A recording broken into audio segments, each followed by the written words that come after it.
Ross, what's up, man? What's good with you, brother? What's up, man? Hey, man, we back. We back, man. Indeed, man. You know what's funny about this, and I started laughing was the simple fact that when Tank did what he did against Ryan Garcia over this last weekend, man, I sat there and shook my head and I said, you know what? The boxing world, they gonna start doing a crap frenzy where they start turning around and then they start acting like, oh shoot, all of a sudden we know fucking Tank. All of a sudden, Tank's the dude. All of a sudden, Tank's the man. All of a sudden, Yes, it's all about Tank. That's what it ended up becoming. And what people got to realize is Gervonta Tank Davis, Errol Spence, these guys are cash cows and they interchange their cash cow ways depending on the fight. We have right. not seen over 1 million pay-per-views since we don't know when. But then they want to tell you, well, Gervonta Tank Davis is not working with Floyd no more. He's not working with Leonard Ellaby no more. It's so interesting that at the end of the post press conference, Leonard Ellaby and all of his white hair, Floyd Mayweather is right there sitting. So I want to know what your take is on that. And what is it that boxing fans don't understand when it comes to the whole thing that Floyd Mayweather is basically mentally whipping them, massaging their egos, but pimping him at the same time? People must understand that the narrative that they painted about Floyd, that he's stupid, he can't read, he can't calculate, that was capitulated by the people who were losing money because he didn't do business with them. Yep. Salute, man. So they wanted to make Floyd look stupid, but stupid is as stupid does.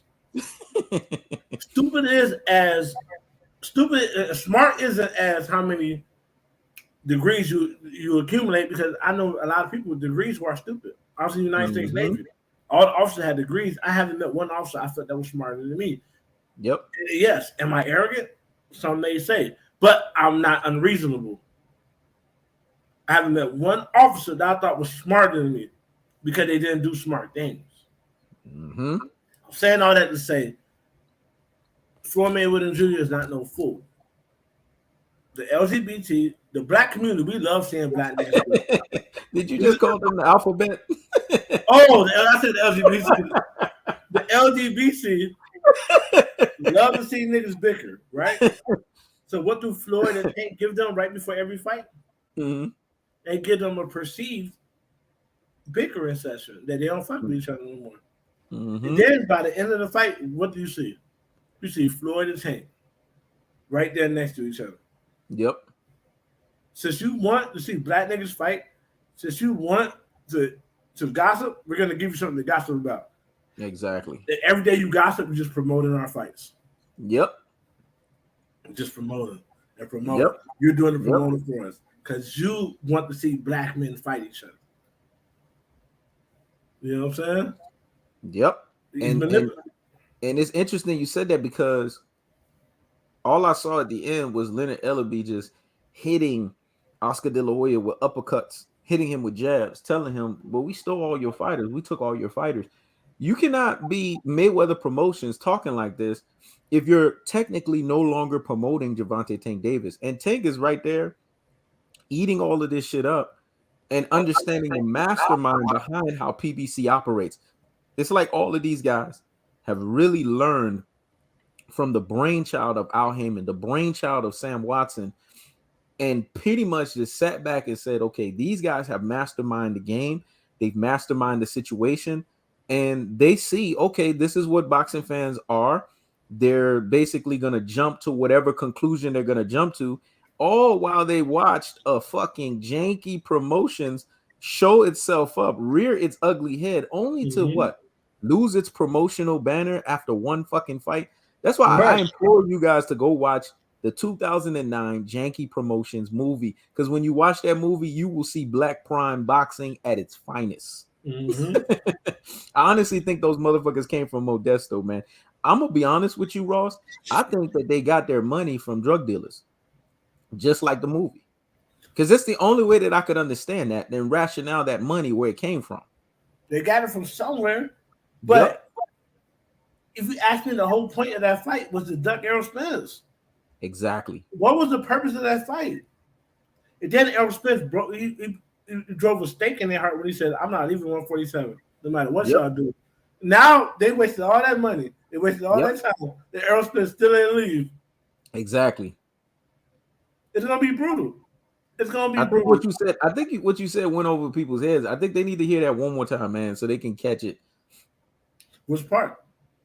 The part where you just said that Earl Spence basically stayed at 147 to basically put a stake on them.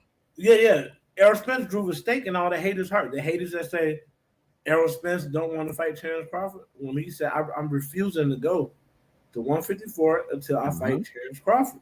Yep. Because like I said before, Terrence Crawford never wanted this fight.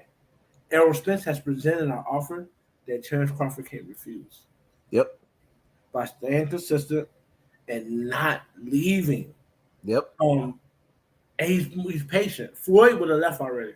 Yep. Floyd ain't patient. Floyd, you don't really want to fight. You hold up my money. I don't need this shit. Errol Spence is more patient. Errol Spence is like, I don't necessarily need this, but I want it. Yep. I want it. I really want to whoop this nigga ass. And he understands the significance. And on top of that, it's the disrespect. You disrespected me with a promotional company that basically they're gone. Right. They no longer exist. They basically are whitewashed. They damn near blackballed from boxing. And the reason why you could tell that that's the case because Terrence Crawford signed with Golden Boy Promotions. And then you have Adrian Broner, of all people that he could have signed with. This is how you could tell Black Prime Boxing ain't shit. Adrian Broner goes to the guy who's been known for stealing from black fighters in Don King.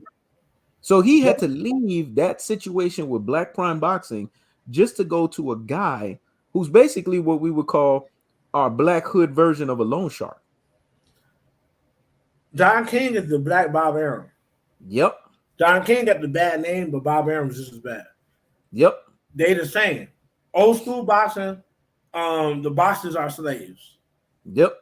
What people don't realize is it wasn't until the end of Ali's career where Ali started to change everything.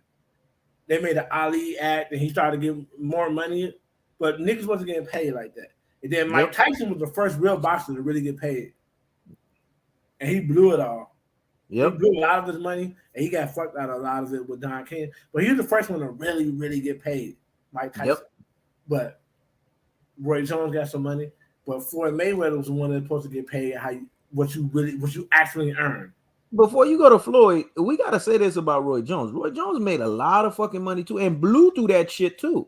That's why I said Roy Jones got paid too, but they was getting fucked on the pay-per-view. Yeah. They was front loading all their money like Bob Arum do Pacquiao, but they wasn't getting the pay-per-view revenue.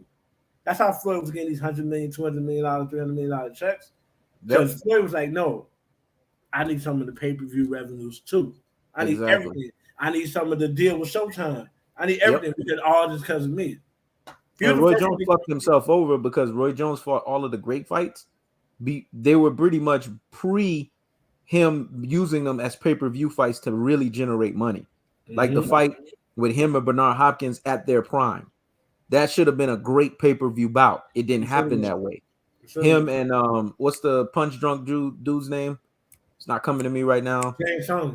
James Toney. That fight right there should have been a pay-per-view fight where they should have generated a whole bunch of money. It happened way too early. So Roy Jones Jr. is a product of listening to boxing fans, and this is the reason why you don't listen to boxing fans when it comes to your bread, because he listened to them, took those fights too early, and now he's bitter and mad at guys like Floyd and the new generation guys like Errol Spence that take these fights at the right time. Because at the end of the day, it's called prize fighting, and people fail to understand that. People want to look at it as, oh, they are fighters. They're supposed to entertain us, the fight fans. If you think that, you are the biggest fool on the planet. You are the biggest dummy. It's prize fighting. They got to make money. Can I chime in on that? Yes, sir. Part of that is true. Part of that's true. Yeah, they should entertain you, but at the same time, not entertain you to the point where they don't give a fuck about their livelihood. Yep. Never to that point where they don't care about the best deal at the best time. These people are businessmen. What people don't realize is when you watch basketball, when you watch football, when you watch baseball, that's a whole league that comes to a collective bargaining agreement before the season. Everybody knows the least they can get paid and the most they can get paid. Exactly. In the middle is their performance, right? In Yep. boxing, if you don't negotiate your side, you can get screwed. Exactly. You would deserve money and not get it because you didn't negotiate your side. Yep. So you got to be patient with boxers. They don't have a collective bargaining agreement. They bargain every fight. Yep. What's so hard to understand about that? I'm not a businessman. I'm a street nigga that can't do business. Yep. That's the businessman. But I understand that this is how it's supposed to go. Exactly. You know what I'm saying? Yep. And like Ross bestowed upon me outside of the live, I'm a businessman with street nigga tendencies and Right. street nigga understanding. And here's the thing: you got to look at it like this, and you got to see it for what it is, folks. At the end of the day, these guys are risking their lives. They have families that they have to feed, and people don't realize that. You have to put yourself in their shoes. Don't you go to a 9 to 5? Don't you go to a job? Don't you got family you need to take care of? When you start looking at it from that standpoint, then you'll understand why the money aspect of it is just as important as the fighting aspect of it. Because to you, it's not your 9 to 5, but to them, it's their version of a 9 to 5. That's their job. Right. That's how they get paid. That's their income. And if they can't fight, they can't use their hands. What good are they? We've seen this, man. We've seen fighters, athletes, sports guys, you know what I'm saying, basically lose themselves, man, lose their mentality, and they always want to come back. You could tell this is what they've been born to do. It's like Floyd. Why you think Floyd can't ever leave, just even Price, even doing exhibition bouts or whatever? Because that was his gift. That's his gift that he's brought to the world, and he's just not going to turn that off. He's not going to turn off his purpose. He's not going to turn off his passion because you're telling him he's too old. Well, he probably can't do it professionally anymore. Let's keep it a buck. But he's going to do it in an exhibition way. He's still going to be able to channel it. As long as he demanding millions of dollars, he'll be stupid not to. Exactly. How many niggas you know could just make $1 million business deal? People act like this shit is just commonplace. Us regular niggas can't go nowhere and make a $1 million business deal. Nah. You can make a business deal worth $30,000 and turn it to $1 million. Yep. You can't make no instantly $3-4 million business deal. Nope. That's not normal. That's not normal. So let him do what he gonna do. Exactly. Because he built up a lot of capital. He built up a brand. He built up a name, and he has, like he always says, the right team around him, and that's why he's in the position that he's in. And you guys need to respect that, understand that for what it is, and stop hating on the fucking man. This is the problem. People want to hate on something they can't understand, or they want to hate on something that they couldn't get off their asses to do themselves. This man bust his ass. This man worked his ass to the position that he's in right now, but it took time for him to get there. And there was blood, sweat, and tears, like he always says. And smart people in sports put smart people around them. You don't necessarily have to be the top agent. You don't necessarily got to be the top whatever, but you smart is smart. You and people who could add to your life, who give you good advice, you keep them people around you. And obviously, Floyd has made smart business decisions, which means he's no dummy. Not by a stretch of the imagination. Say somebody's a dummy who's more successful and more progressive in life than you are. Yeah. Because stupid is that stupid does. Yep. What good is all the intelligence that you so-called have if you broke yourself? Exactly. Tell me that. Exactly. All this knowledge, but he ain't no knowledge to get no bag. Exactly. So what's it doing for you? Exactly. So and this is the PC world we live in, because this is why I call them the LeBron James cookie cutter type of individuals. They think that because they tell you how I feel, what I feel.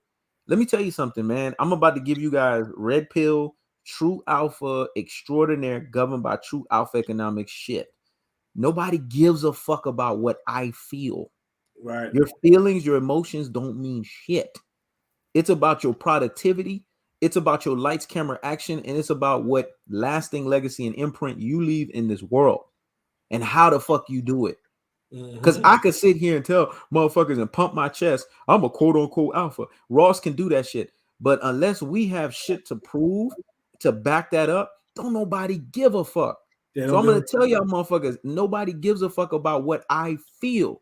And this is why Terrence Crawford never gets credibility when it comes to Spence versus Crawford, because he keeps throwing his pay-per-view tag up. This is what I feel. I'm pay-per-view. I feel that I should be able to have 50-50. No. What the reality is Spence got 3 belts. You got 1 belt, and you need to understand who's the A side and who's the fucking B side. That's the reality. And you know what's fucked up about that is that when it comes down to business, Terrence Crawford can have all the belts. Yep. If nobody comes to see him fight, and everybody comes to see Errol Spence fight, Errol Spence will still be the A side.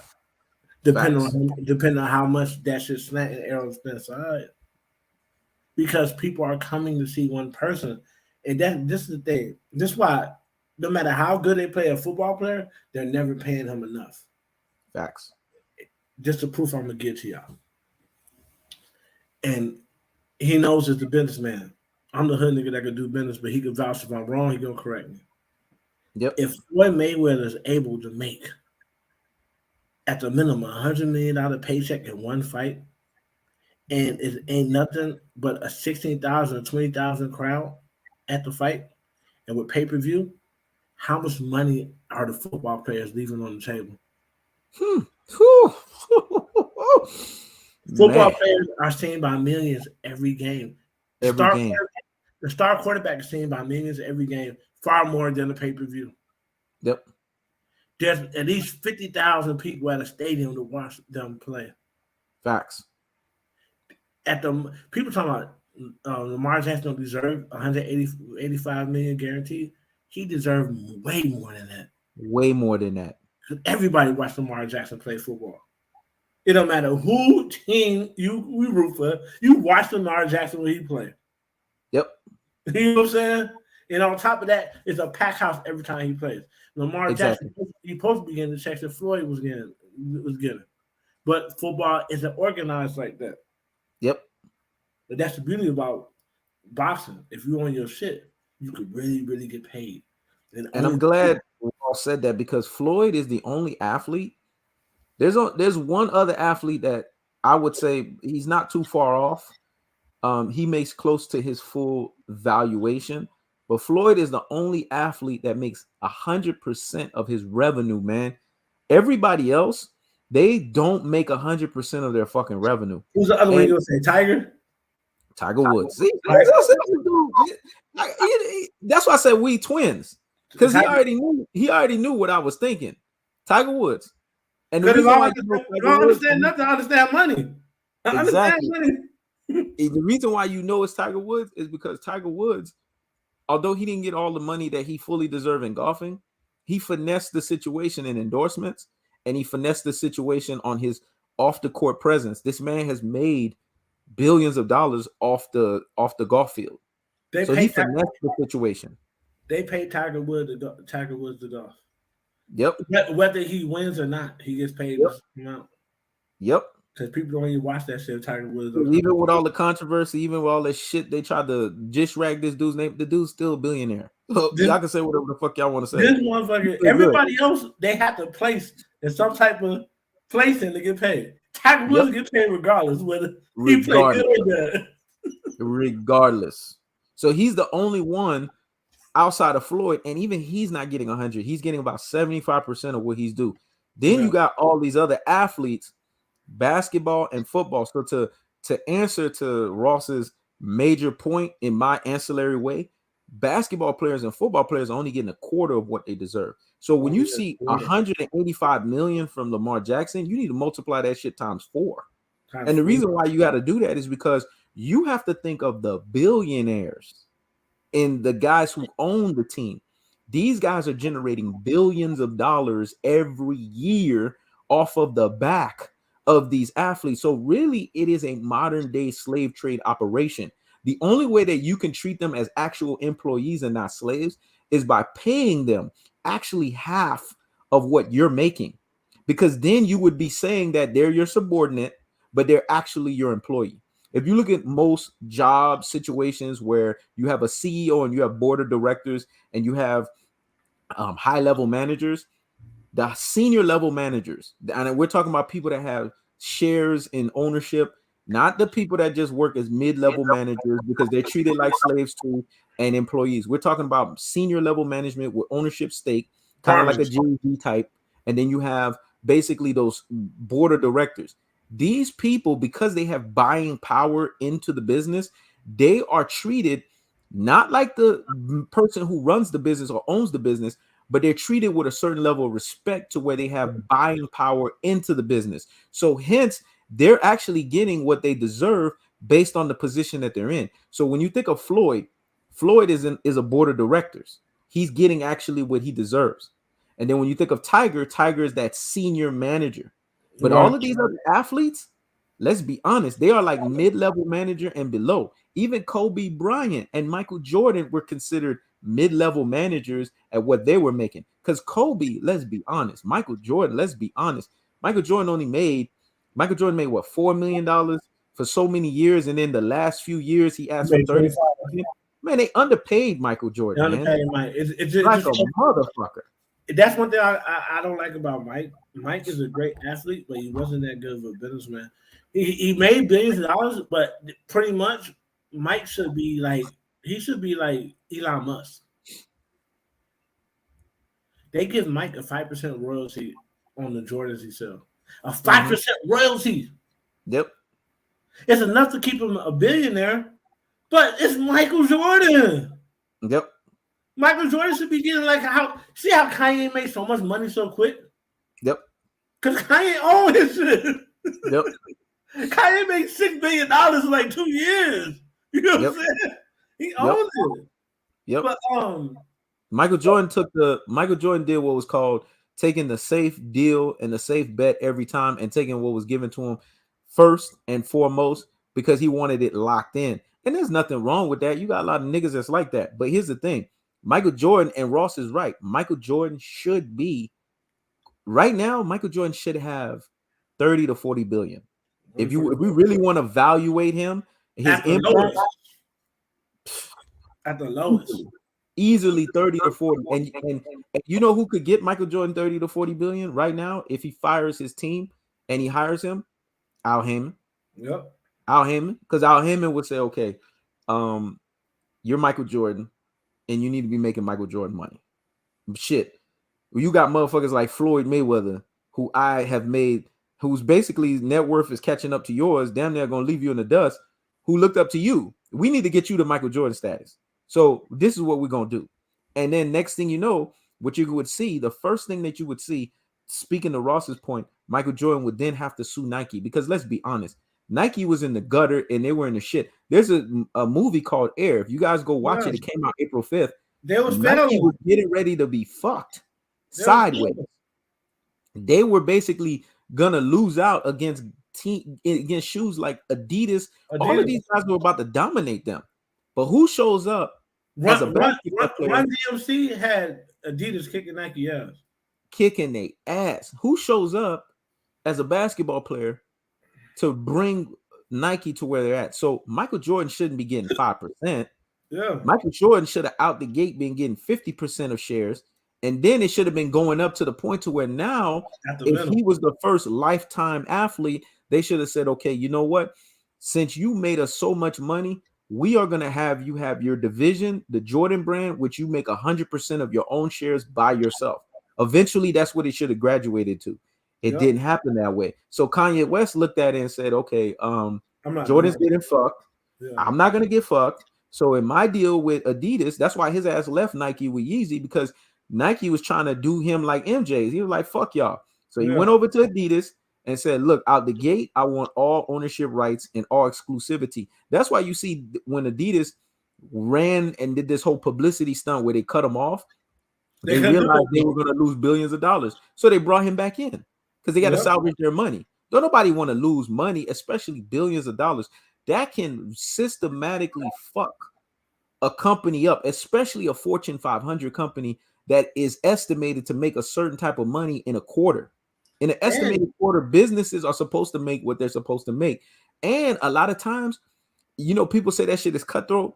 When they do employee cuts and all that, and they just trying to make their quarterly money. That's And as what long they're as they doing. get their quarterly money, they are straight. But Right. Adidas is so way in the fucking red. They had to get Kanye West to come back, and they didn't give a fuck about the backlash of anti-Semitic or Semitic nonsense. They were like, "No, you need to come back." They never cared about that to begin with. Mm-hmm. They did that because that was an ample opportune time to see if they could screw Kanye over. Facts. And so they had a surplus of shoes. They was like, okay, let's see if we can sell these shoes without Kanye. They got a rude awakening when the Kanye community said, we're not buying them shoes if Kanye name ain't on it. We don't give a fuck if it's the same shoe or not. Yep. So now they stuck. Well, I think at least how much? $500 million worth of shoes they can't sell unless Kanye get back on board. And the $500 million worth of shoes going to transverse to what? Billions of dollars, right? Billions of dollars, man. Because you got every shoe is at least $200. Exactly. So you do the math. They can't move none of those shoes without Kanye. Yep. And that's the thing when you do your business the right way. You know what I'm saying? When the business is not the product, is you. That means everything you put your name to. Yep. People gonna and it's true. Look at Gap. Kanye made a jacket. There's other jackets that are like that, but that was Kanye's jacket. Right. And so Kanye jacket made $3 billion in one day. You know what I'm saying? Yep. And it's interesting you said that because if you want to see business run like clockwork, what's up, Black Pride B123? Salute to you. If you want to see business run like clockwork, just what industry of all entertainment industries run businesses like clockwork? The movie industry. Because the movie industry, they ain't got time to be like, oh, you got the star power actor. They're always looking at how they're going to get their return back. Mm-hmm. They know in order for a movie to be successful, it has to make 3 times, minimum 3 times what they spent. So if a movie was generated 200 million and they cost them 200 million for the budget, they got to make at least 600 at least just for them to be successful. That's why. And they make $1 billion, that's a blockbuster for them. That's a blockbuster. Yeah. So if you see a movie make double, they're gonna be like, nah, it wasn't a success because people don't see all of the fact of all of the hands they have to touch and all of the hands that need to be paid. That's how a lot of other businesses run, honestly, low key. In order for them to be successful, they make 3 times because you have to not only account for the expenses of those that you have employed there, you have to also basically account for overages on shit you need to cover in the future, reserves, and then on top of that, the executives, they got to get their cut, and their cut is bigger than everybody. So that's why you need to make at least 3 times the money. The reason why PBC gets it is because look what PBC did. PBC gave you the biggest fight of the fucking year. That's why I was even telling brothers that I respect, brothers that I love, and I would never talk against them or anything like that. Gervonta Tank Davis, everybody got to come see him. And you see, at the end of the pay-per-view, it showed you that. I don't give a fuck that Devin Haney got all these fucking belts. Gervonta Tank Davis just showed you he's the cash cow. He draws the well in. He draws the people in. So when a guy is demanding 1.4 million pay-per-views, it doesn't matter how many belts you have. If you can't sell a chicken dinner, let alone a cookout, you have to be the B-side in that equation. So right now, Tank is waiting on Devin fucking Haney, not the other way around. And people need to understand that. And that's what I love about Floyd. And when he originally said this, I wasn't in this mind state yet because I was still in the mind state of just watching the sport and being a fan of the sport. But one time they were trying to twist Floyd's arm, and Floyd said, "Man, belts don't make me. I'm fighting for legacy for myself and my family, and I don't need that belt. Fuck these belts." And when he said that, I was like, but now that I understand boxing, I see why you were doing that because they were trying to manipulate him. He's like, for y'all manipulate me, fuck this belt. You know what I'm saying? Because I'm Floyd at the end of the day. So there's an example I made earlier, if y'all was paying attention. Some instances, one person could have all the belts and still not be the A side. Facts. Because nobody don't care for his fights. Yep. No matter how many belts he got. Nobody don't care. You know what I'm saying?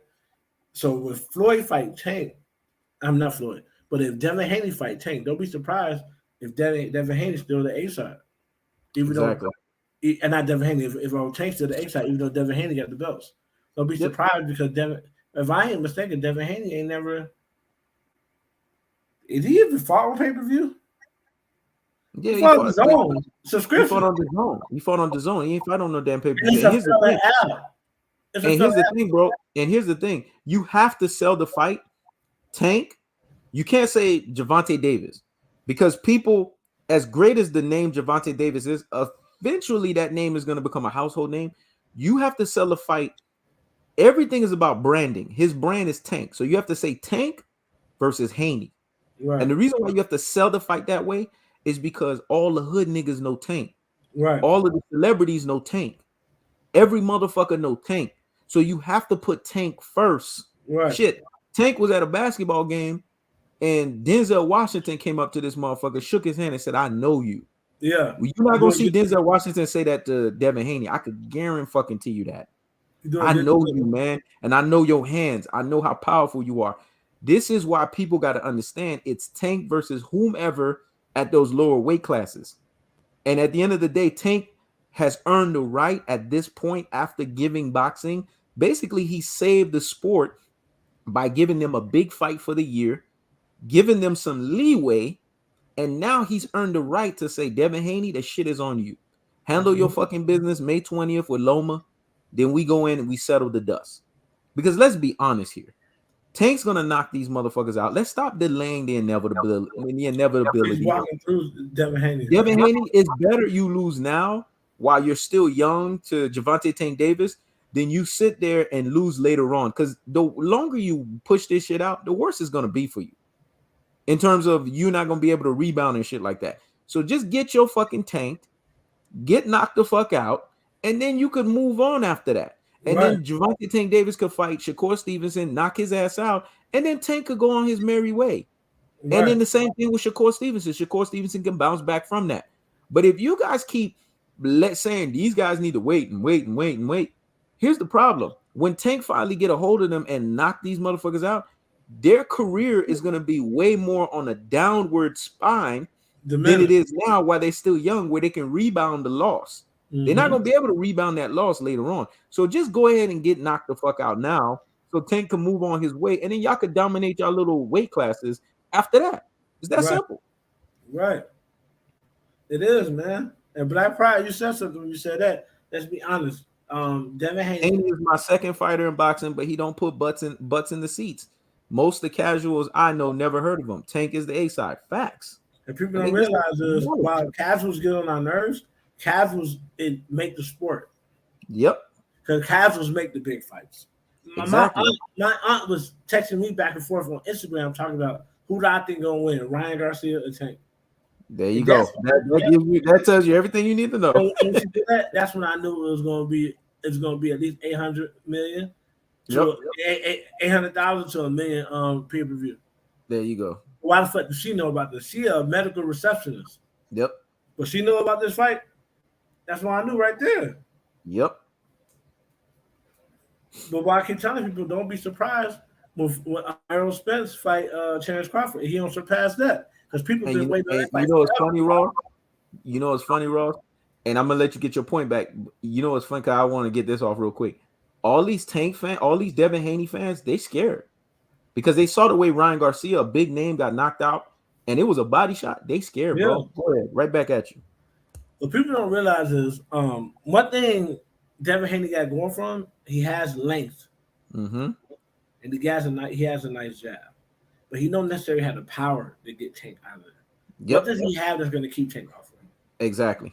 And while I never seen Devin Haney hurt to the body, I have seen Devin Haney hurt to the chin on multiple occasions, man. Against fighters who don't really have power like that. Exactly. So what happens when he gets hit flush by Tank Davis? Oh, he's going down. And he's not coming back up. He's a great boxer, so he don't hardly get into any wars. But the fact that he never get into any wars, he hardly ever get hit. How is Shakur Stevenson? How Shakur Stevenson, as slick as he is, going to deal with a Tank Davis? Because one thing Roger Mayweather was doing to get Floyd ready for everything, and sometimes Roger Mayweather was lining up people to fight Floyd that Floyd was going to be in a war against, Yep. and doing it purposely so he could be under that fire and know how to deal with it. Mm-hmm. And Floyd will fight a certain way purposely, and to stand there and just trade blows, getting himself ready to be a welterweight. Facts. Let's ask ourselves: Shakur Stevenson fought anybody that's going to prepare him for Tank Davis? Let's be Nope. honest. Nope. Who has he fought that's going to prepare him for Gervonta Tank Davis, man? No one. It's the same way I feel about Bud. Who has Bud fought to prepare him for Errol the True Spence? No one. Bud is tinny. And Bud's off to the body, so he can get hurt to the body. So, and so what's he going to do? And Bud relies on wild punches landing on the temple. Errol Spence fights like this. Yep. The whole fight. He fights how they teach you when you first come to the boxing class. They teach you to fight like this. Yep. And he does that. He hasn't changed. Yep. So he's catching everything you throw out. Then you get tired. You get gassed out. Yep. Errol Spence gets stronger. Yep. That was the end of the fight. This shit gonna be brutal, man. And it's interesting you said that because at the end of the day, it's like I said, man, I said this shit so many years ago. Just like you said it so many years ago that Crawford was gonna duck Spence. I said that shit so many years ago that the law of attrition, it's gonna boil down to who could take more punishment. And once you start asking yourself that fucking question, you already know who the victor is. It's the same thing with Tank and Haney. Who can take whose punch? Once you ask yourself that question, you already know in the back of your mind who the victor is. Let me tell you something. Even the Devin Haney fanboys know this shit. They know that Tank, all he got to do is land. That's it. That's the thing. Tank has the highest knockout percentage. Damn near in boxing, but specifically in his weight class, and he throws the least amount of punches. Yep. So when this nigga hits you flush, no matter where he hits you, he hurts you, man. Imagine that. Did you see the delayed reaction on Ryan Garcia when he got hit in the body? That's a liver punch. That's a liver punch. Yep. That's your situation. His liver felt the blow, but it took his brain time to catch what was going on. Then he kneed. It's not immediate pain at first. Yep. It's not immediate pain at first. That's why. Yep. Yeah. And the delayed reaction because of the power behind that bite. Because this is the thing. You got guys that hit you with, like Errol Spence will hit you with 80% of his power, right? You got Floyd. Floyd will hit you with 50%. And then Floyd, every now and then with that right hand lead, he'll hit you with that good, snappy 100%. Tank hitting you with 100% every fucking time. Yeah. Tank hits this motherfucker with a body shot. But you got to understand, he has cement in his hands. So what the fuck did you think was going to happen? And Tank knew he was going to drop him because right before he hit him with the body shot, you got to look at the way he was shaking his head. It's like he knew. He said, oh, okay, I got the timing down. You know what I like about Tank's thing, and I love it about him? Tank will go into the ocean, get wet a little bit, so that he can get the timing down on how he can land his shot. And then he's going to find the right shot to kill you with in that fight. And he knew with Ryan Garcia because Ryan Garcia had the link. Oh, I just need to hit him in the body. I just need to hit him in the body. And that's what happened. He hit him with a flush body shot, and the motherfucker went down. It was simple. And he said Bud's biggest test was Gamboa. And let me tell you something. True. That was a biggest fail because Gamboa had this motherfucker wobbled. Let's be honest. Y'all saying the same thing. Mm-hmm. Y'all saying the same thing. No, I know. I'm just saying it in a reverse. I'm just saying in reverse, but I'm agreeing with Ox. I'm just adding to it. Yeah, that was his biggest failure, basically, which was his biggest test. And Gamboa has nowhere near the power as Errol Spence. It wasn't that at 135. Yeah, think about it. That was his biggest test. But you know how in college, if you get a D, you still fail. In college, if you get a D, you still fail. Exactly. He got a D minus because he won the fight, but he barely limped across the finishing line against somebody that was way smaller than him. Yep. That's not a good look And I'm Because gonna tell you something. People if don't you're chinny, understand the background behind that fight. You know, Gamboa, before he took that fight, it was the same thing as Mean Machine. One thing that I'm noticing with Terrence Crawford always fighting these motherfuckers at the right time. You fought Gamboa after 1 year of going through some domestic violence situation. what? I went and looked at the background on that, and that motherfucker still almost beat your ass. Oh, that's bad. Damn near stopped him. Yes, Damn near stopped him. And one thing about being chinny, if you're chinny no matter what. You can't build. You're chinny no matter where you go. facts. Because some things is built in. You chinny no matter where you go. Yep. You don't build a chin. You come in with the chin. You could build neck strength. You build it to absorb a punch, but you get hit directly on that chin, and you go to you chinny as fuck. It's over with. Yeah. And Yeah, then avocado was landing shots on Bud. That's why I know Bud ain't ready, man. I just laugh at motherfuckers. And you know what's funny? Terrence Crawford and Devin Haney are the same type of fighters. It's just Devin Haney's a smaller version of them. These guys fight to survive. That's how they fight. They're in survival mode. They're just trying to see if they can out survive you. right, That's how they fight. They're not fighting right, to win.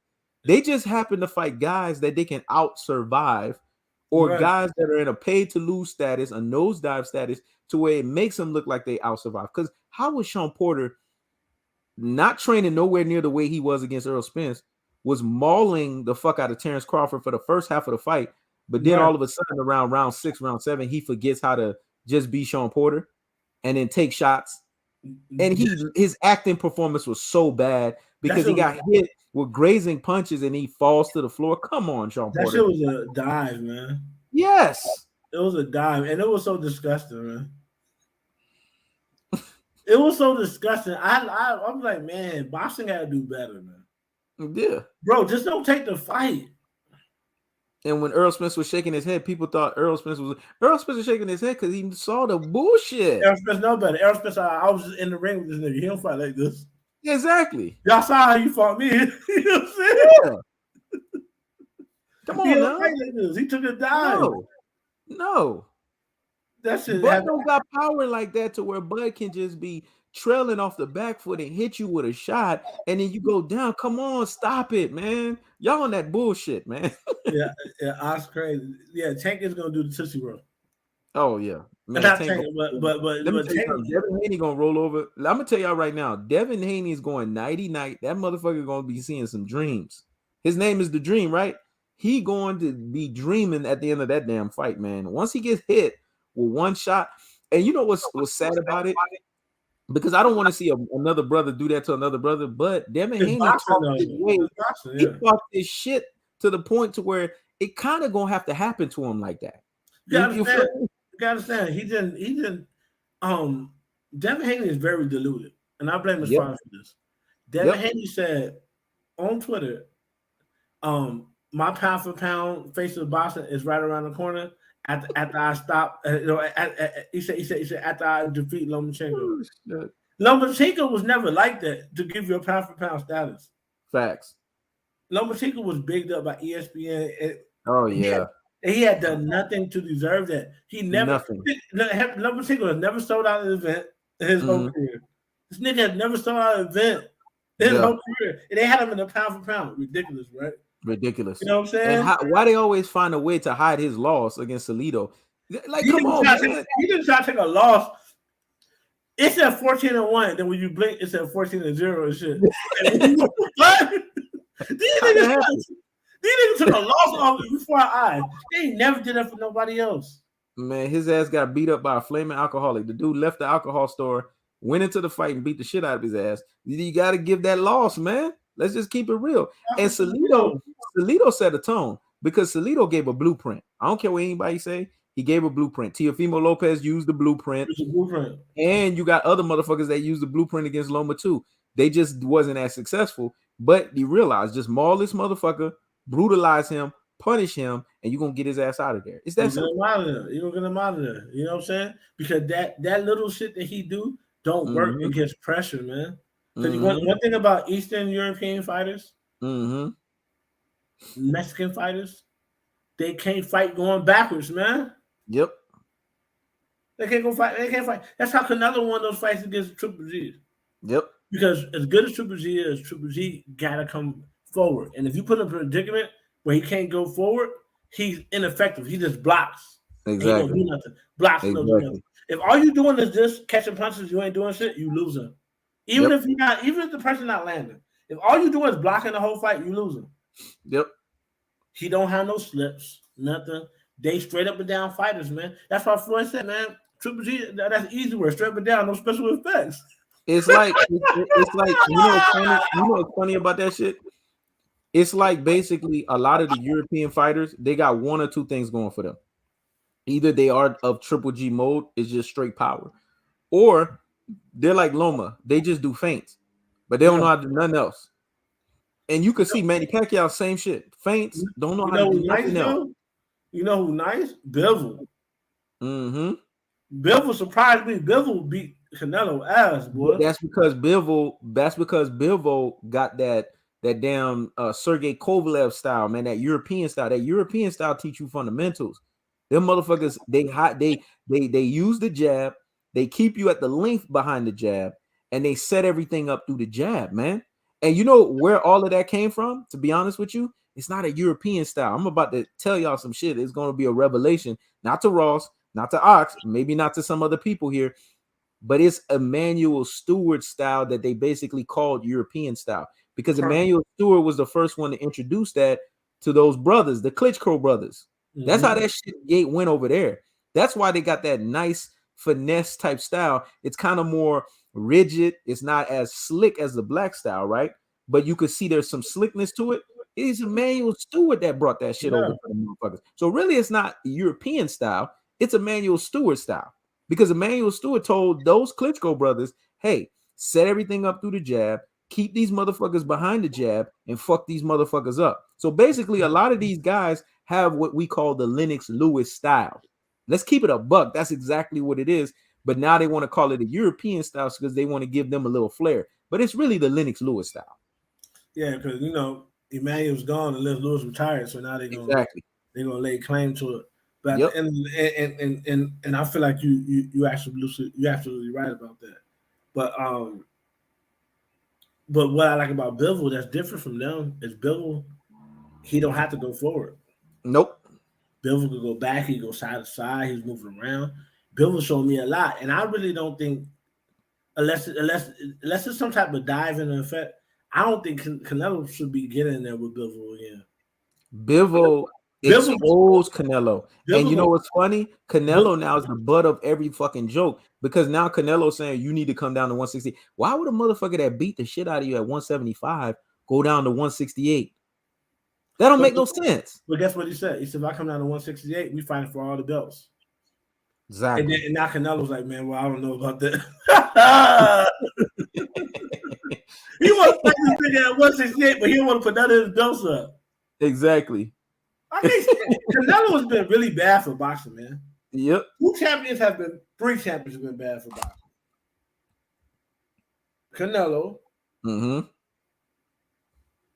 Well, it's been a bad lot for boxing. A lot of people that ESPN get behind. You know what's been bad for boxing? Triple G, because Triple G's reign. Triple G's reign fucked it up for Andre Ward, because Andre Ward was really that dude. All right, let me go down the list. A lot of people that ESPN get behind be bad for boxing. Yep. Canelo. Yep. Ducking everybody. Triple G, the same people Canelo duck. Yep. They only fighting each other and shit. Lomachenko, oh my God. Yep. Lomachenko just now fighting Devin Haney. Yep. Devin Haney got the WBC belt because Lomachenko was scared to fight him. Exactly.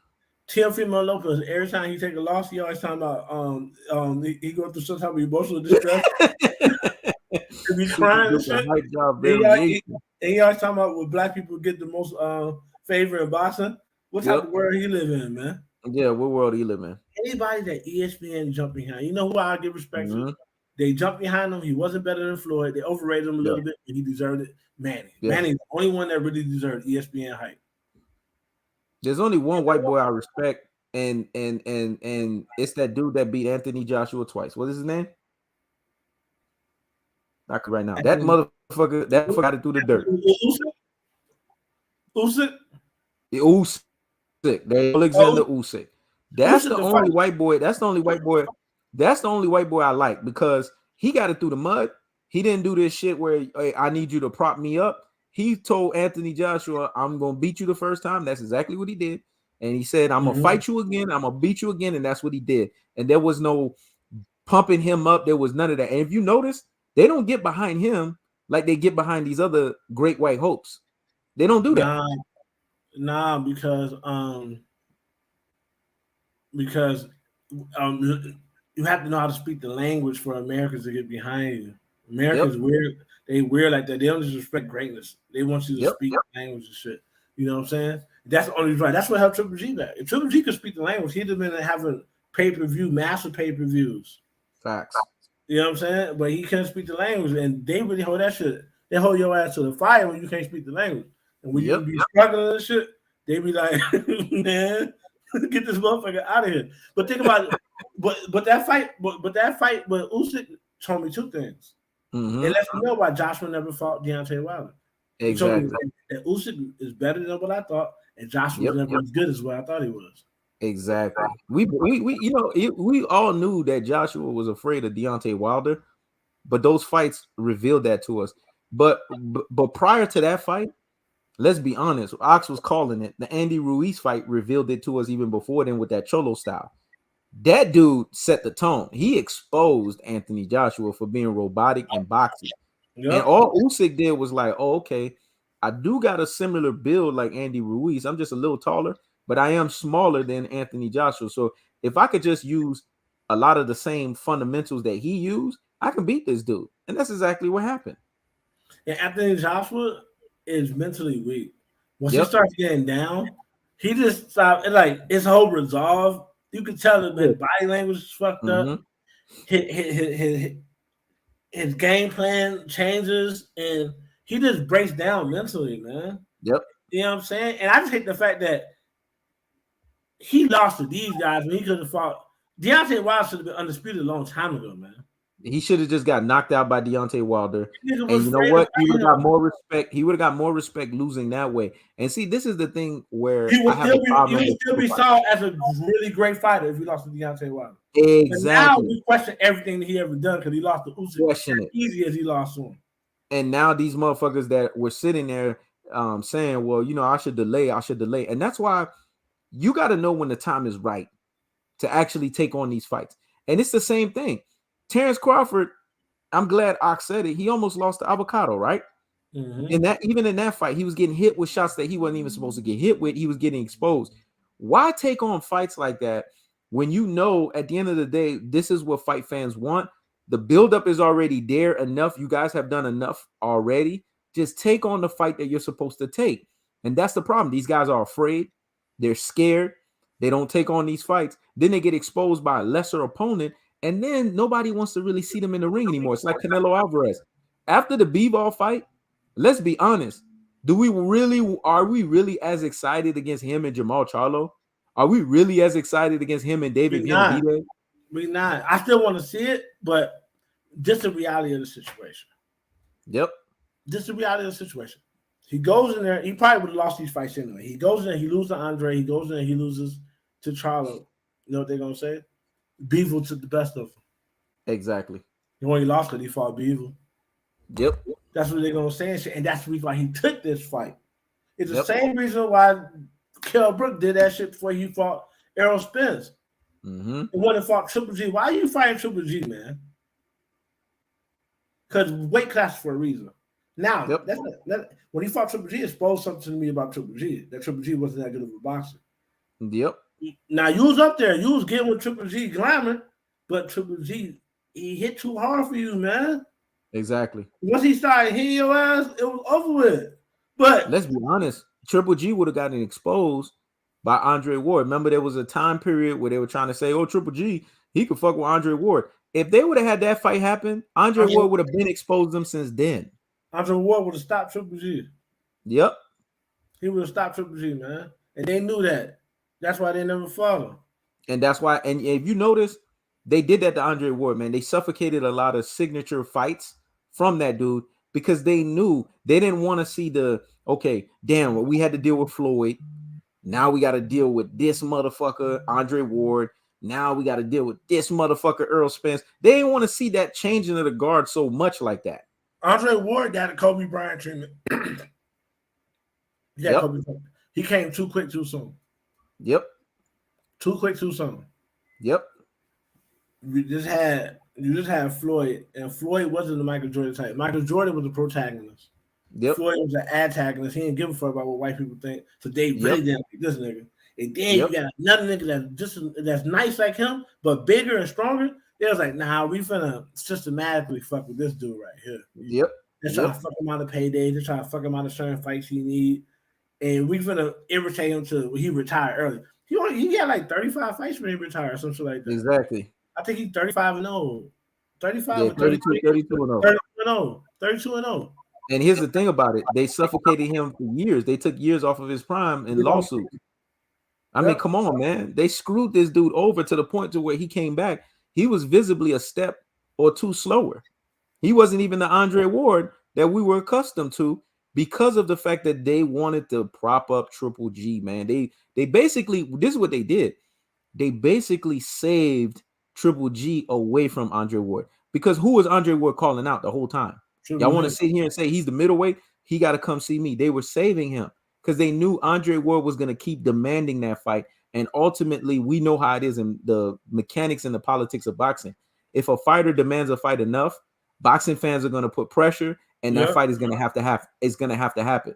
So they basically say, okay, Andre Ward, we're going to screw you because we know what you're trying to do here, and we want to make money off of Triple G. So we're going to put your ass in lawsuits. And that's exactly what the fuck happened. They wasn't even made that much money off of Triple G. It all came down to the white man image. They wanted a white man to be looked at as great in boxing. Exactly. Triple G wasn't even making no money like that. That's going to show you it ain't all about the money. He who controls images controls minds. And I keep telling people that it's the reason why you see certain things, certain narratives all the time, over and over again. ESPN say the same shit even though it's wrong. Exactly. They was telling us, oh, Lamar Jackson wants a fully guaranteed contract. Lamar Jackson said from the beginning, I don't want a fully guaranteed contract, but I want a contract comparable. I want a contract comparable to what I've been doing. Yep. He said that forever. It don't got to be fully guaranteed. But ESPN was saying this over and over because he who controls images and controls the narrative controls what? They control the mind. Exactly. So for us to think white people is great, we got to see Triple G knocking out niggas nobody want to see fight. Exactly. Because they don't care as long as they can see that. Yeah, that's why Tyson Fury. They don't put no pressure on Tyson Fury to fight nobody. And I'm glad you said that because in basketball, Boogie Cousins broke it down. They doing this shit with Nikola Jokic, the Joker. Yeah. They got this motherfucker 3 times, 3 back-to-back MVPs. You know the message they're sending with this great white hope? They're basically saying he's the greatest center ever, greater than Shaq, greater than Elijah, greater than Elijah. I mean, come on. And then Boogie Cousins, when he said that, I had to sit there and agree with him, and I even did a shorts on it because it was like because on B should have been got it, and B should have been got it. So what is the agenda that you really trying to send? Because this guy's never won an NBA title, he's never won a Finals MVP. But so you're trying to say he's the greatest center? See, this is the shit that they do, man. ESPN is notorious for this. They prop up these great white hopes over and over again. Well, we all know who really the talent is. We all know who the best. And that's why Isaiah Thomas said what he said about Larry Bird. Don't get me wrong. Larry Bird is a dog. And Larry Bird is the greatest. He's the greatest small forward so far until Kevin Durant retired. Yep. But so far, he's the greatest small forward. Yep. At this point in time, he's the greatest small forward. Yep. But Isaiah Thomas said the way he plays, if you're the white boy, if he was black, he'll just be another nigga. That's the truth. Because they don't never give black people credit when they play like that. Yep. Look at Paul Pierce. Paul Pierce is nice. They never gave him no love because Paul Pierce played basic fundamental basketball. Because then they try to call him the black Larry Bird. That's what they try to call him. Even though Paul Pierce is more athletic and he's more nice. Right. You know what I'm saying? They never gave him the credit he deserved because he wasn't skying over the top of niggas. They only give black niggas credit when we're doing something superhuman. Yep. You know what I'm saying? Even though he wasn't skying over niggas, that nigga was taking it to LeBron James, though. Taking it to LeBron and Kobe. And Kobe. You know what I'm saying? But at least Kobe used to fight back and win. Yeah, yeah. LeBron James can never say he really won over him. Man, the thing with Kobe is Kobe got that mental will to just get to the bar where you at and then raise you too. That's Kobe gonna always raise you too, boy. Kobe, they gave him an interview after he lost the finals. He said the shit that's pissing me off is I gotta wait all the way to next year to get Next to the year, finals. They get to the finals to get my revenge. He just yeah, lost the finals. He said I yep. gotta wait to next year to get to. He knew I'm coming back to the finals. Man, he wanted a continuation of that shit You gotta right then and there. understand what he's saying. The other Yep, season ain't started yet. He just yep, lost the finals. He said the yep, only thing that pisses me off is I gotta wait to get my revenge in the next year's finals. yep. And But guess Boston wasn't good enough. Boston wasn't Boston good wasn't enough good to enough, make and it. LeBron James wasn't good enough. Boston wasn't good enough to make it. But guess what? He took that thing out on Orlando, boy. That's what I like about what they doing to Dwight Howard. Yes, Dwight Howard's a big goofy. He's a big goofy, but Dwight Yeah. Howard not getting the respect he deserves, man. Mm-hmm. What is he? 3-time defensive player of the year, 3-time defensive player of the year. 4 or 5-time rebounding champion, block champion. Like, bro, this dude made his bones, man. Give him his credit. Yep. They try to diminish everybody. That's why I tell people, if you want to be great, don't play with LeBron because they're going to diminish your career. But look, that's what they did. That's what they did in this series with the Memphis Grizzlies. Just because this dude got in LeBron's face, this dude gets hit with a technical foul, and then he leaves the game, and then the Lakers win. That's why I said, man, certain people, when you're dealing with LeBron James, you have to be very careful with how you move with that dude. Because if they basically set out Draymond Green that has a bigger name, how you think they're not going to sit you out and your name is nowhere near Draymond Green? You literally have to be Kobe Bryant, Kevin Durant, or Michael Jordan type in order for you to be able to do that shit to LeBron and nothing back happens. Because your superstar, your Curry, your superstar is just as big as theirs. Right. But if it's not there and you don't have the namesake, you can forget about it. You're going to catch it out. You can forget about it. And we saying all that to say, just like they do that in basketball, they do it in boxing. Yep. And they've been doing it in boxing, man. To the point, it used to be a point where if you was black, you couldn't even get no title fight. Yep. You'll be a number one contender for like 15 years, man. They used to do black niggas dirty in boxing because they knew they were going to lose. Exactly. They knew they were going to lose. And then Jack Johnson, that's why, like, man, you know what I'm saying? Jack Johnson, man, Jack Johnson settled in Chicago. Yep. We love Jack Johnson in Chicago. Jack Johnson said, man, not only am I finna whoop y'all ass, but I'm finna be fucking y'all hoes. And we finna be getting drunk after the fight with y'all hoes. And I'm finna be taking these bitches to Cuba, staining their ass. You know what I'm saying? Jack Johnson didn't care. That's a real Chicago attitude. I think he's really from Boston, but he's still in Chicago. He got a lot of children in Chicago, like a lot of family members in Chicago. You know what I'm saying? And I love that. And that's the reason why Joe Louis behind him came and he was docile, because they told Joe Louis, you can't be nothing like Jack Johnson. It was in his contract. Exactly. Then Muhammad Ali came and said, I ain't trying to be Joe Louis. Exactly. He ain't for a white woman, but Muhammad Ali was like Jack Johnson. He was like, I'm finna do what I want to do, and y'all finna be mad about it. Because I'm finna tell y'all I'm the greatest, nigga. I'm gonna tell y'all I'm the great after every fight. After the first fight, I'm the greatest all the time. Yep. He was the coldest with that, man. He didn't care. You know he didn't care. He didn't care, man. That's the thing about boxing. You have to realize boxing is political. Very political. Very political, man. It's always been political, strategic, and then there's elements of it that's ancillary, and then there's elements of it where it's like, okay, if this guy right here is too unapologetic, we have to have a natural opposing stance against him because we cannot control him. Once they realize they cannot control you, if you notice when Floyd was up on the Bob Arum, Floyd wasn't getting polarization. He wasn't getting none of that. But until he left, that's when it became a machine of, okay, now this motherfucker's too independent. Bob Arum had to come out, which I believe is a lie. I think Bob just wanted to say that because that's the stigma that you want to give. Oh, I saved him from what's his name? The Rap-A-Lot, Mr. Rap-A-Lot. I saved him from Jay Prince. No, you didn't. You had nothing to do with that shit. Floyd and Jay Prince had an understanding. So many years later, they both said that. Even let's say he did. You ain't do that to save him. You did it to make money off him.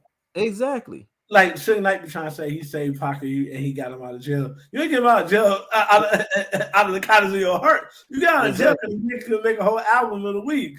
And let's be honest, Pac could have gone anywhere and be Pac. Right. He just got became Pac with Death Row. You got him out of jail because this is the only thing that can make an album in 1 week and it go triple platinum. And he was, and let's be honest, he was carrying that label when all these other motherfuckers was, even Snoop was flopping after a while, and this motherfucker was carrying them. People gotta realize is Snoop. The reason why Snoop coming out talking about Pac, damn near every interview, is because Snoop low key resented Tupac. He did. And I love Snoop music, man. Snoop was my first favorite rapper. Damn, I thought I was the only one that caught that, man. When a nigga be talking about another nigga so much, they low-key be telling you the truth about how they feel, but you got to really catch it. Hey, because Snoop is disregarding the 80s babies. We was here for that. We was here for you talking shit about the West Coast, too. Now, all of a sudden, you about the East Coast. Now, all of a sudden, you ain't have no problems with the East Coast. You was cool. It was just pop. Yep. Stop talking on that man's name, man. And they act like they didn't see when we saw and we paid attention and saw that Tupac and him at some point they had a beef with one another. Yeah. They act like that didn't happen. They act like they didn't see that. They didn't see the beef between either one of them. So I'm laughing my ass off because in my mind I'm like, hold up. There was at some point where Snoop and Tupac was cool, and then all of a sudden Snoop started rolling his way and basically wanted to cut off ties with Pac. And that's when Snoop started really going down, because the thing was, for a long time, Snoop was the dude that everybody was paying attention to. Then when his shit started going down and Pac was starting to go up, he started drifting.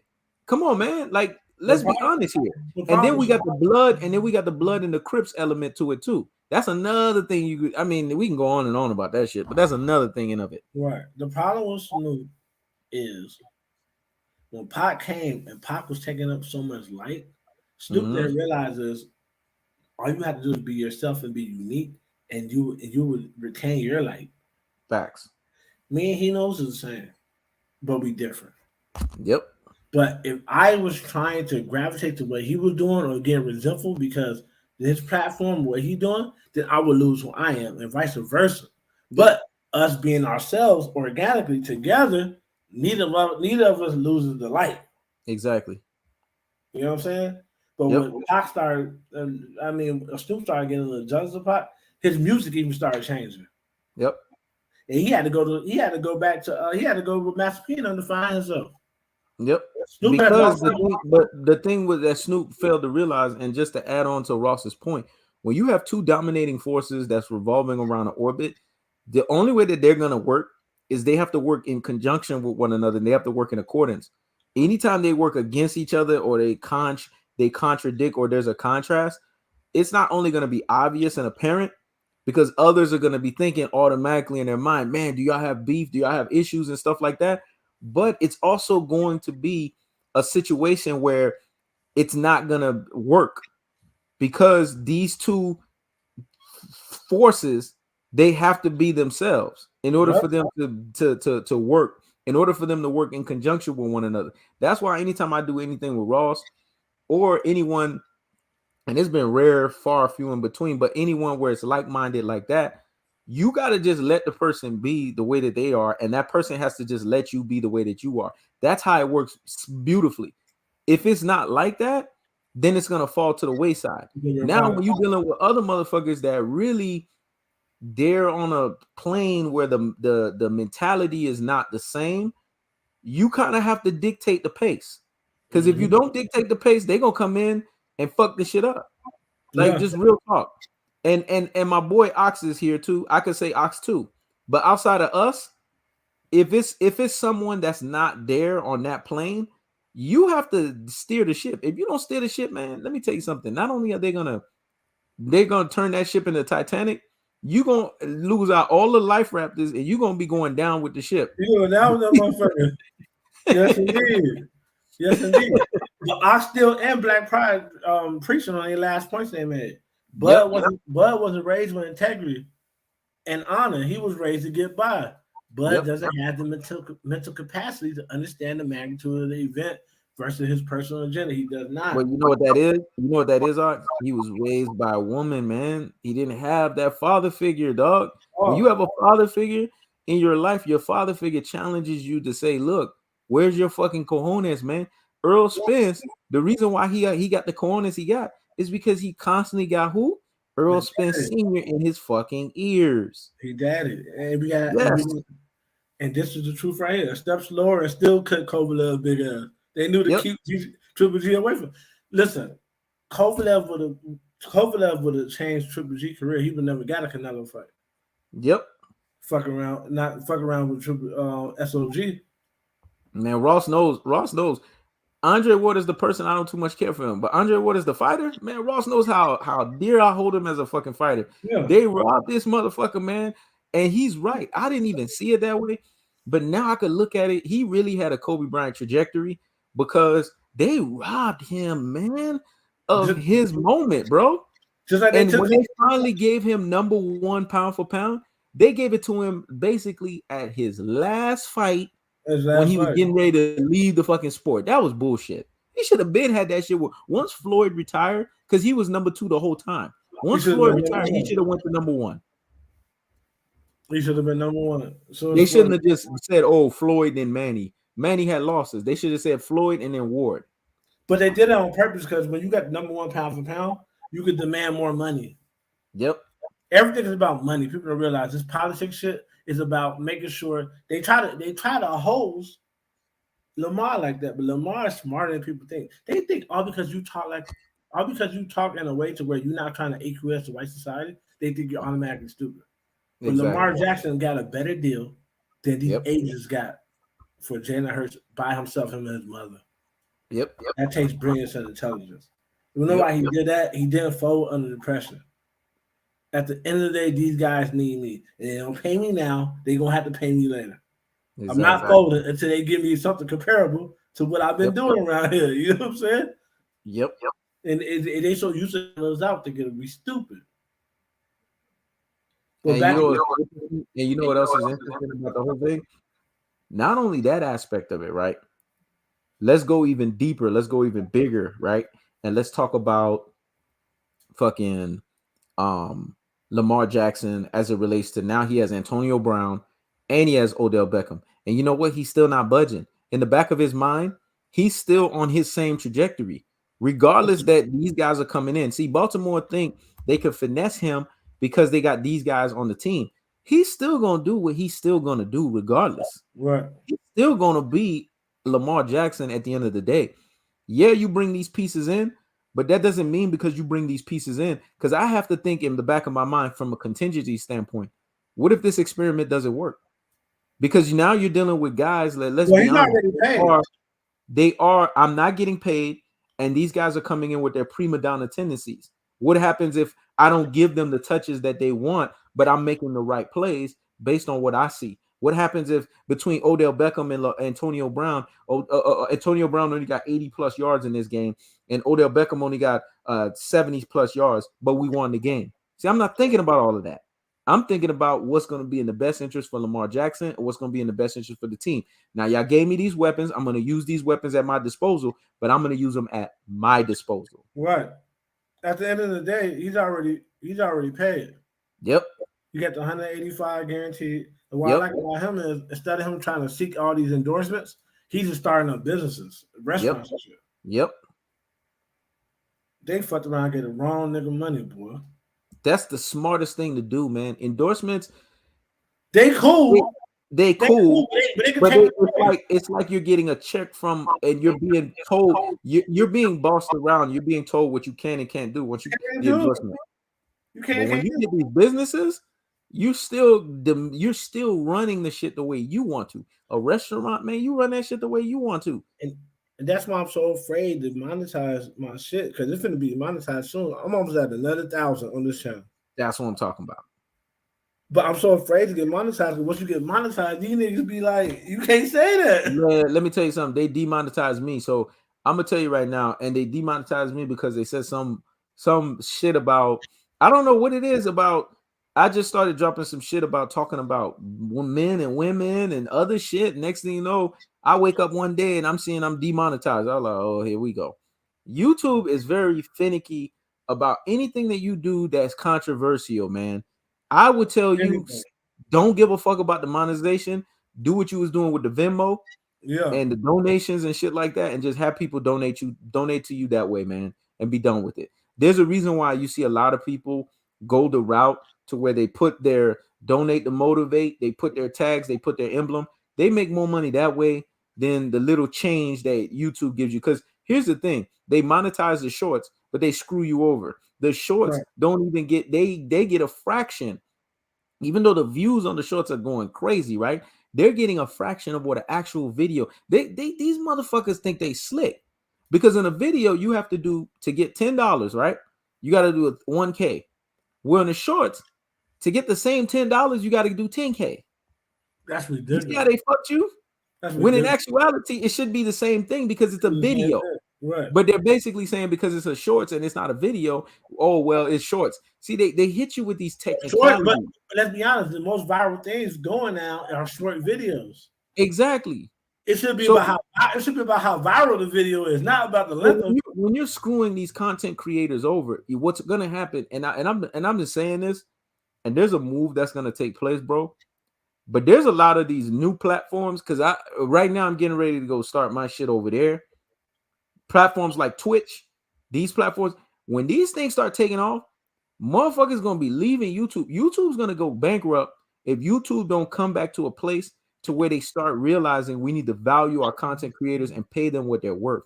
If they right. start doing this shit where they want to do this penny pinching, penny on the dollars type shit, people are going to leave. That's why you see right now an influx of content creators saying, here's my Patreon, here's my Twitch, here's my this, here's my that. There's a reason why they're doing that. Because Right. when the boom happens, they are going to completely leave and they're not going to give a fuck. And people are going to follow them to these other places. Because YouTube's going to crash if they don't turn this whole bubble around to where they Right. start paying the content creators what they used to pay them back then. Because there was guys that used to make thousands and thousands of dollars and they only had a few thousand subscribers Right. back in the day. Now these same motherfuckers don't even make $100 because they want to change the whole dichotomy on how you Right. get paid, how you don't get paid. Man, there was months, man, I was seeing me make anywhere between $500 to $1,000, man, and I Right. don't have nowhere near the base. Now it's like this shit is all the way down to what, $50, $75. Yeah. What the fuck? Right. Bro, I could be doing. What Man, happened? I could make this money doing nothing. Exactly. That's why I slowed down my work ethic, man. Y'all wondering, Right. oh yeah. Y'all was wondering, we about to wrap this up. Y'all was wondering why I sold myself, man. You know what? I'm taking long hiatuses because when I saw the checks, I'm like, man, this shit ain't worth it. So I gotta Right. go live just for it to be worth it. Come on, man. I used to be able Right. to just do videos and slide. This is what I'm trying to say. A lot of people are realizing this and they're not even dealing with it. That's why you see content creators are doing less and less work on YouTube. They're not working as hard. Because who Mm-hmm. the fuck wants to be a work rat for you when you're making all of the money and you're giving us a fraction of it? Get the fuck out of here with that, man. Right. Yeah, So man. that's what I would tell you. Fuck the monetization because it's bullshit. All it is just to prop their ads up. They're gonna do ads on you regardless whether you monetize or not. Just Right. say fuck the monetization and just do the donation, bro. Yep. Man, it's And been be another done with great it. live, man. Yep, Another it's great been live. another hellified live, man. We appreciate everyone that participated. I know we threw a lot of shit at y'all, but that's how we are, man. Our minds just be going in so many different directions. But at the end of the day, it came back to the ancillary point, which is Gervonta Tank Davis and Errol Spence. They interchange between them being cash cows. And at the end of the day, it makes me and Ross look like the prophets that we were because we told you guys this. Ben called it. PBC is where it's at. Ben called it. And Big time. we've been told you there's a difference between being what they were saying Canelo was and being a true cash cow. It's a Exactly. difference. Huge difference. Yeah. So y'all be easy. It's been real. Y'all take care. Peace. Peace, man. All right, All right, man. You take care, Ross.